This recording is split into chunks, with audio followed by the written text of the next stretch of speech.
riset harus bisa mendorong kemajuan bangsa. Dengan hal ini, karena apa? Konsepnya harus dirubah. Riset itu kalau kita lihat tadinya menghasilkan publikasi saja, bagaimana nanti ke depan harus bisa menghasilkan produk. Dan ini ada terdorong sana. Kalau kita amati, mengapa Malaysia lebih cepat?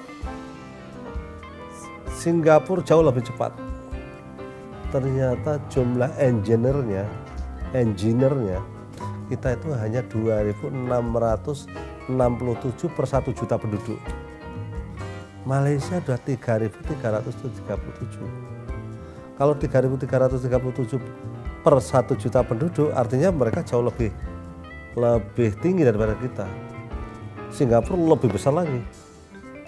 Jepang apalagi. Yang mengikuti yang perkembangan cukup pesat adalah Korea Selatan.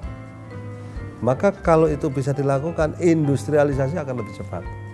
Efek dari industrialisasi ini, pendidikan akan makin menjadi baik, publikasi riset makin baik. Ini adalah efek multi. Nggak bisa kita langsung meningkatkan riset ini, tapi komponen apa tuh? Lah kalau perguruan tinggi kita yang berkembang ilmu sosial saja, nggak mungkin itu bisa mendorong ini.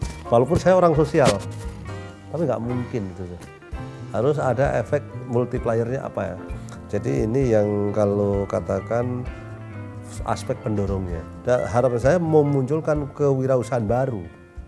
Kalau kita bisa memunculkan kewirausahaan baru, ini luar biasa. Perguruan tinggi yang sekarang publikasinya yang kurang, ini saya akan dorong dengan alokasi anggaran. Mereka mengatakan anggarannya nggak cukup Pak Menteri, ini saya akan tambah alokasi anggaran. Saya nambah 25%, harapan saya meningkat 50%. Jadi harus stimulus itu. Nah kalau setelah itu nanti harus bagaimana menghilirkan pada dunia usaha itu. Alokasi anggaran pemerintah dengan presidennya Bapak Joko Widodo ini untuk infrastruktur itu 5.000 triliun. 5.000 triliun nggak sedikit. 2,5 kali anggaran Indonesia sekarang.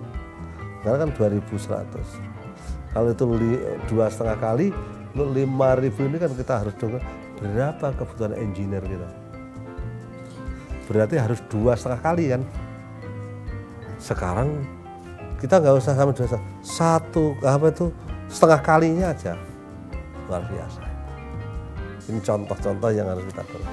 Tapi problemnya adalah yang terjadi setelah dia menjadi seorang engineer, dia bekerjanya bukan di engineer. Pertanyaannya adalah mengapa?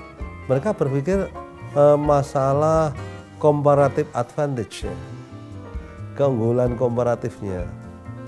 Kalau saya kerja di bidang non engineer, saya dapat sekian. Kalau saya di engineer, wah, ini berarti salah dalam sistem penggajian ini. Mestinya seorang engineer harus memberikan nilai tambah.